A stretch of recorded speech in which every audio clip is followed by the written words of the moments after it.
D'això ens cantaran el Chori Chori.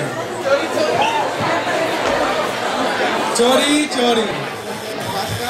De autor Miquel Laboa, llamada Chori Chori. ¿De dónde viene el vasco, Alejandro? Pues te explico, es una lengua antiquísima que aún se desconoce su origen. Y está claro que no es una lengua románica. Las lenguas románicas provienen del latín, como el catalán, el castellano, el francés, entre otras.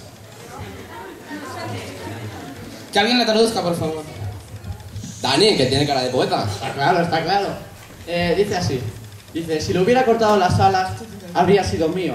No habría escapado, pero así habría dejado de ser un pájaro. Y yo lo que amaba era un pájaro. ¡Un aplauso para él!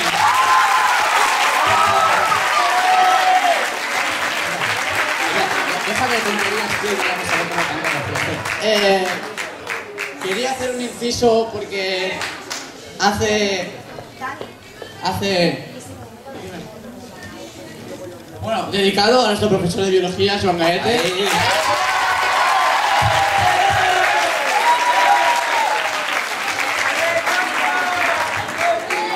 Bueno, y antes de cantar esta canción me gustaría hacer un inciso porque ayer nos enteramos de una tragedia como la pérdida de un exalumno de este centro y me comí tanto la cabeza que al final cogí y decidí escribir una canción sobre él, ¿vale? Dice así.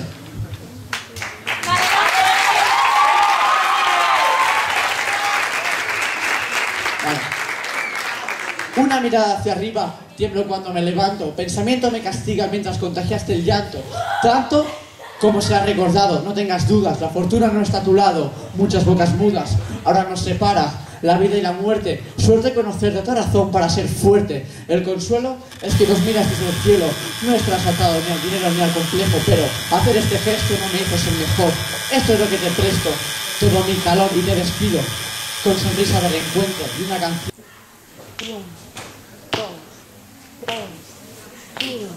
Eroak ebaki banizkion, neria izango zen, ez zuen alde egingo. Nuen maite, eta ni, txoria nuen maite.